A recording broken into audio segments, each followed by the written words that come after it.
Here's what's coming up on the programme today.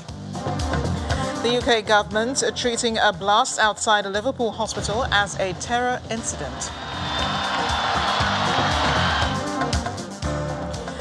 US President Joe Biden to hold virtual summit with his Chinese counterpart on issues of shared interest. Plus, the EU considers wider sanctions against Belarus over the migrant crisis at its border with Poland. Thanks for staying with us. I'm Amarachi Ubani. Police in the UK have declared an explosion outside Liverpool Women's Hospital on Sunday as a terror plot. A taxi exploded and was engulfed in flames just before midday at a drop-off zone near the entrance, killing the passenger and injuring the driver who escaped from the taxi. The drivers left the hospital and has been praised by the mayor.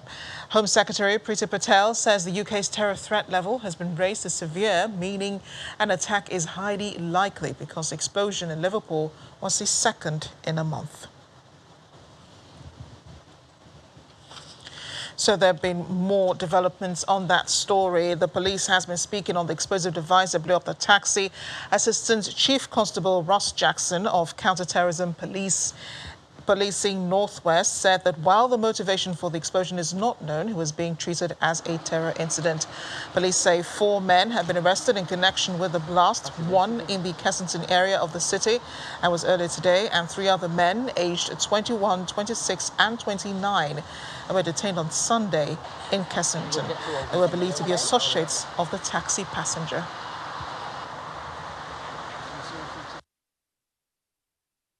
Unfortunately, I can confirm that 1 person has died and another has been taken to hospital where he is being treated for his injuries, which thankfully are not life-threatening.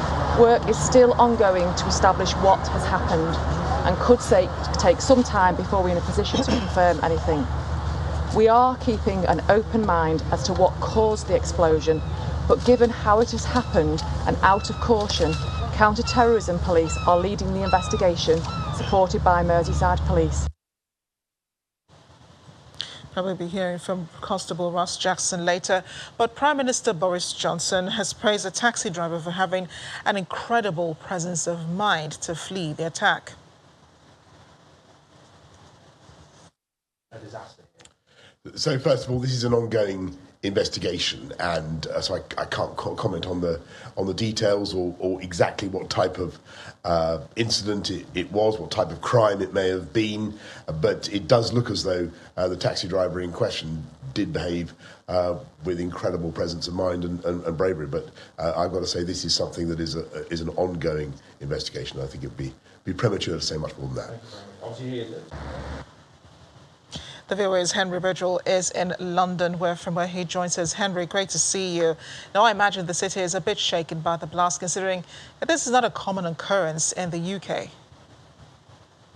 Yes, very shaken by events on Sunday. This is not a city that has seen many terror attacks in recent years. They've been more focused on the capital, London, and of course this terror attack happened on Remembrance Sunday, and in fact it happened at 11 a.m. on Remembrance Sunday, just as much of the country was coming to a minute's silence to remember those who died in the world wars.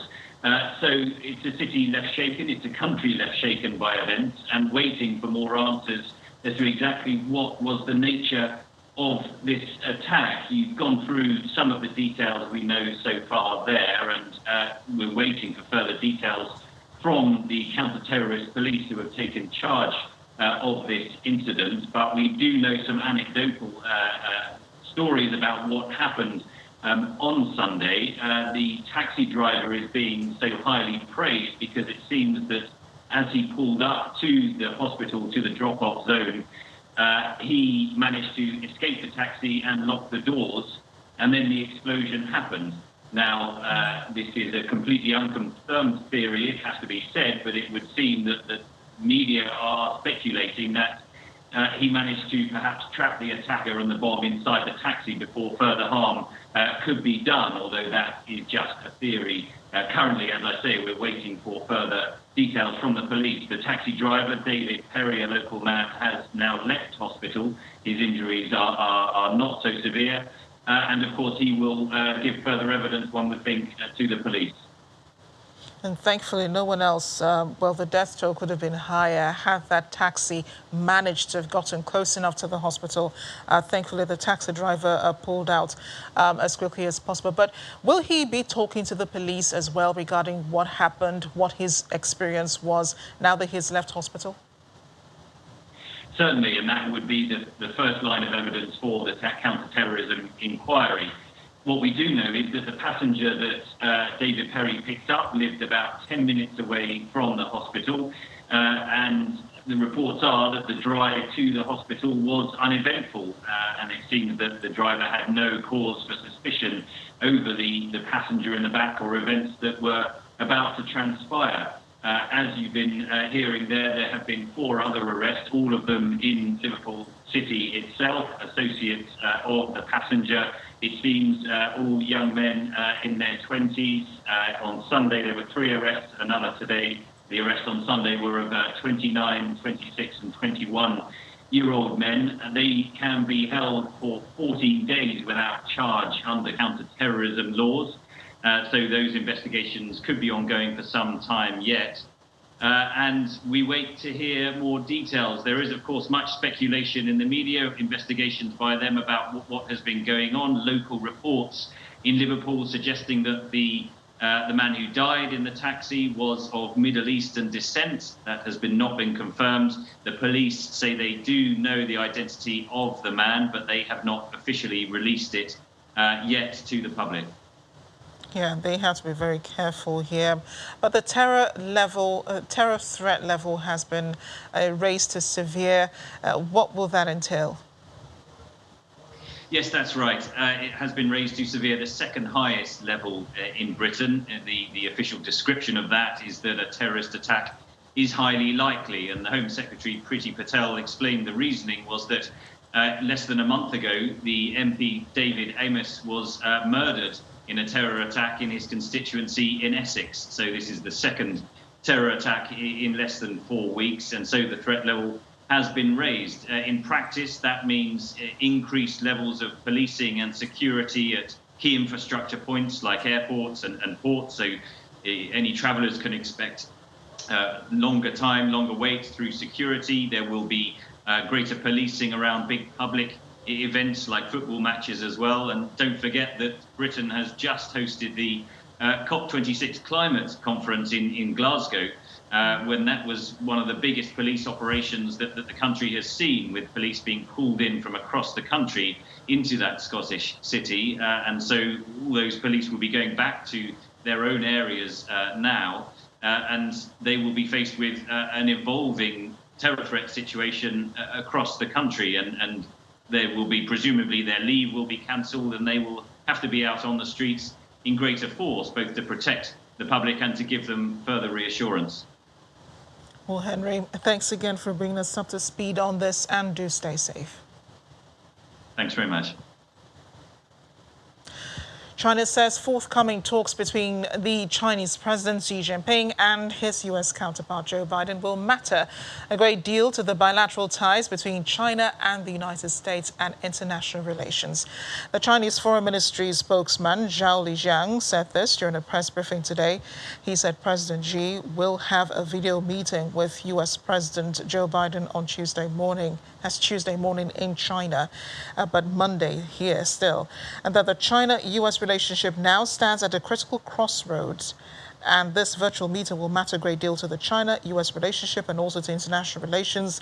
The peoples of the two countries and the international community have a common hope that the talks between the two leaders will come out with results beneficial to the two countries and the whole world.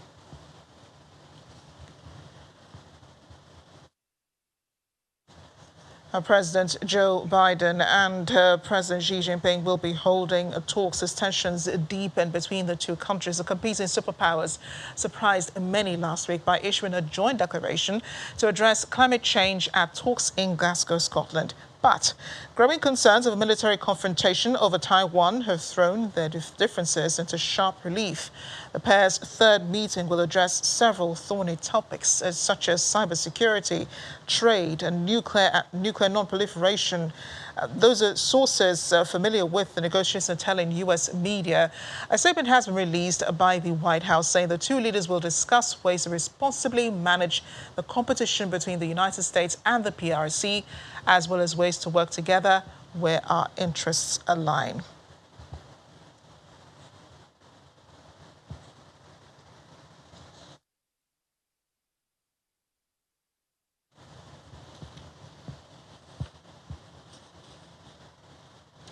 We'll have more on this later. In the meantime, American journalist Danny Fenster has been released from a prison in Myanmar and was on a flight out of the country a few hours ago, according to his employer.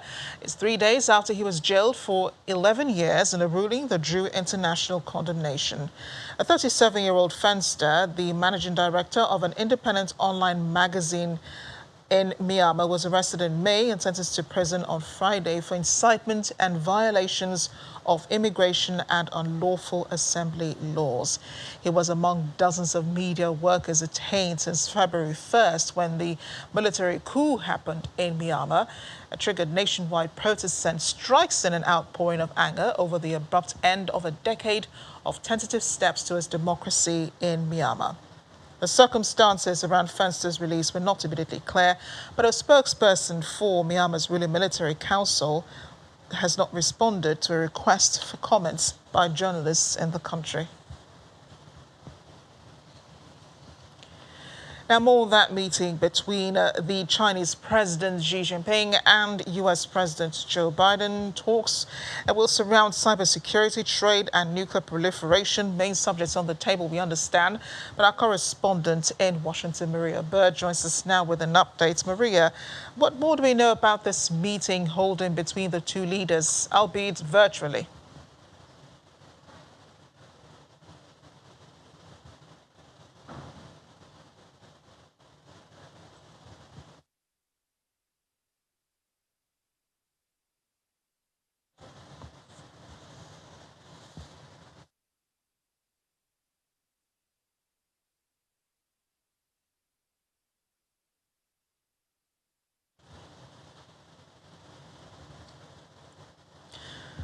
Maria, I think we lost you for a moment there. What more do we know about this meeting, this virtual meeting taking place between the U.S. president and his Chinese counterpart? Marcy, thank you for having me. You're exactly correct. This meeting is going to be one that I think will begin to set a new tone for the U.S.-Chinese relationship. And so it is clear that President Biden is going to focus again on the long-standing relationship and much of his work as vice president of the U.S. and his work alongside the president of China when he was also the vice president of China at the time. So he's going to lean back on that. You will see at the White House that this virtual meeting, I think, will focus in on kind of the former relationship and also looking to see how two of the largest economies in the world can begin to work together to improve trade relations and ultimately coming together to also address human rights violations. So you just mentioned human rights violations and trade relations, but according to the White House, cybersecurity, trade, and also intellectual intelligence, and these are all issues that were discussed during former President Donald Trump's time. So what will be different this time? What will be different this time is the tone, and I think the hope is that some of the tension that has existed will begin to decrease. I think that it's clear, and the U.S. understands that it is not in the best interest of anyone in the world, and specifically not the U.S. nor China, to be at odds or to have this type of very contentious relationship. I think that the goal is going to be to reduce the tension and to focus on building and growth. Maria, thanks again. Eyes on the ground as always. Thank you. We'll take a break on The World Today. When we come back, look at some of the winners at the MTV EMAs. One of them, prominent Nigerian artist Wizkid, wins Best African Act. Join us again. Welcome back to The World Today. The European Union is considering stepping up sanctions against Belarus and those closest to its leader, Alexander Lukashenko. It's in response to an escalating migrant crisis at its border. Officials say the sanctions could target anyone involved in trafficking migrants through Belarus. The EU has accused Belarus of pushing migrants towards its eastern borders to undermine security. And that's a charge Belarus denies.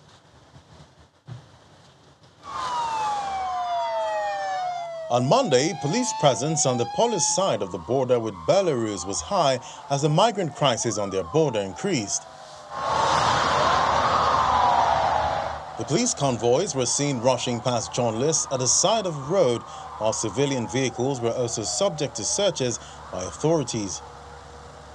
The European Union was expected to toughen sanctions on Belarus on Monday.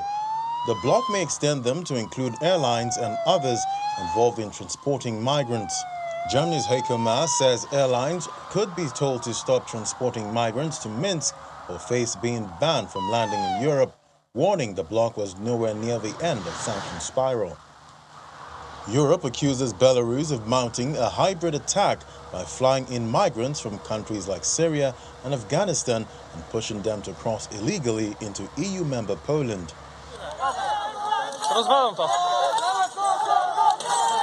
Video released by the Polish border guard showed a group of migrants trying to break through the fence at the Poland-Belarus border. The migrants camped on the Belarusian side and were seen using tree trunks and wooden ladders in an attempt to break through the razor fence.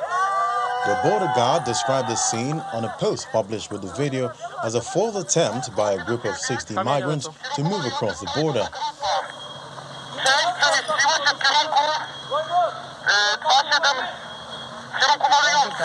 Thousands of migrants have traveled to Belarus in hope of crossing into the European Union, only to find themselves trapped on the wooden border in bitter winter conditions.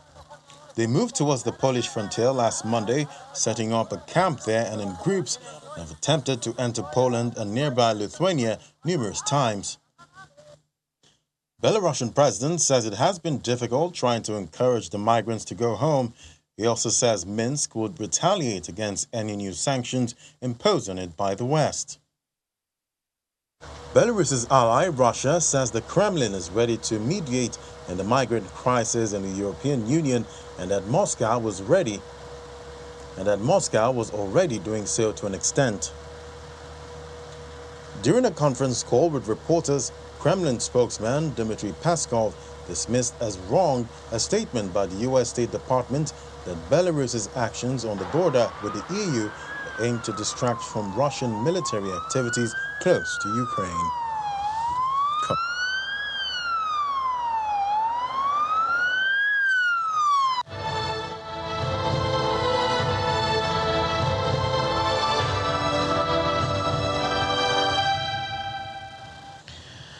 British Prime Minister Boris Johnson says storm clouds are gathering over parts of Europe as it deals with a new wave of COVID-19 steadily sweeping through Central Europe and now affecting Western Europe.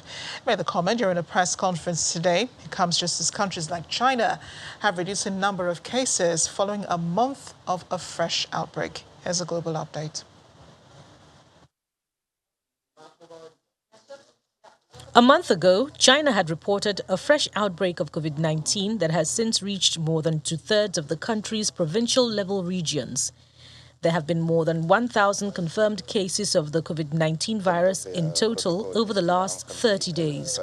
The country remains generous in vaccine sharing, though, offering Syria 500,000 more doses of COVID-19 vaccines to help the country fight the coronavirus. As COVID-19 cases rise in France and the rest of Europe, Parisians have been dreading another lockdown to curb the spread of the pandemic. New cases have surpassed a daily average of 10,000 and have also seen double-digit percentage increases week on week since around mid-October. Over the weekend, the government said all measures, including a lockdown, will be considered and that nothing is excluded. Greek public health sector workers have been protesting as hospitals become overwhelmed by a new surge in COVID-19 cases and authorities consider further restrictions. Workers say they are unpaid, overworked and understaffed in the midst of the pandemic. They have called for more hirings for the government to include them on a list of hazardous professions which receive hazard pay benefits and for private doctors to be ordered to assist. Austria has entered a lockdown for people not vaccinated against the coronavirus, with reinforced police checks to ensure compliance. Though city streets appeared busy as usual, the conservative-led government says around 2 million people in the country of roughly 9 million are now only allowed to leave their homes for a limited number of reasons, like traveling to work or shopping for essentials. Finally, and back in Britain, the country's COVID-19 booster vaccine rollout is to be extended to people between age 40 and 49 in a bid to boosting waning immunity in the population and ahead of the cooler winter months. Currently, all people under age 50, those who are clinically vulnerable and frontline health workers are eligible for boosters.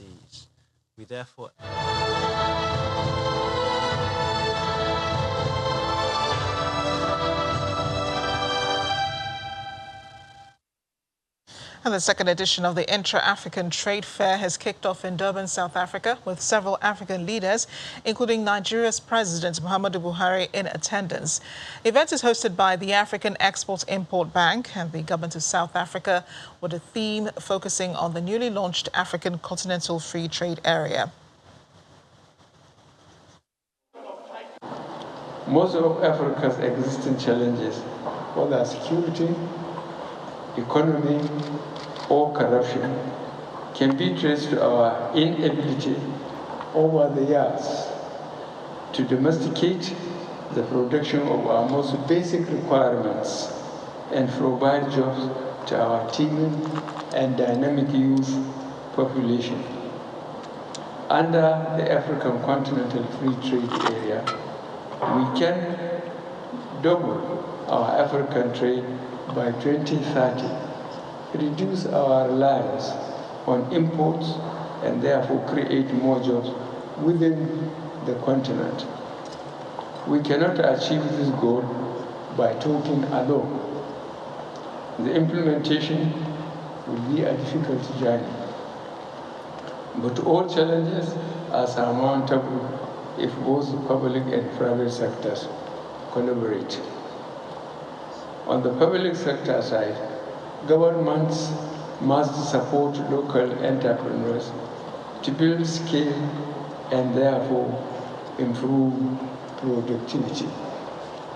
This means providing incentives to encourage our businesses to formalize and comply with laid down regulations.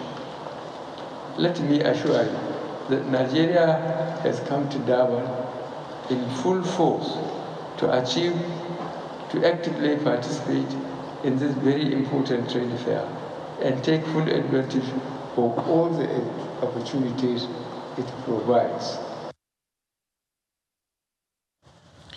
And as we end the program, Grammy Award-winning singer Wizkid is smiling as we speak. He's won the Best African Act Award for the 2021 MTV Europe Music Awards, which took place in Budapest, Hungary on Sunday. The Afrobeat superstar competed with other African musicians, including fellow Nigerian Thames and Amare of Ghana, Diamond Platinums of Tanzania, and Focalistic of South Africa to win the award. Accepting the award in a virtually recorded speech, Wizkid said, "I just want to say a big thank you to the EMAs for the award. I would also like to say a big thank you to my fans. Thank you for supporting Wizkid. Thank you for supporting Starboy. Thank you for supporting Big Wiz, Africa to the world." And that's The World Today. Thanks for watching. I'm Amarachi Ubani.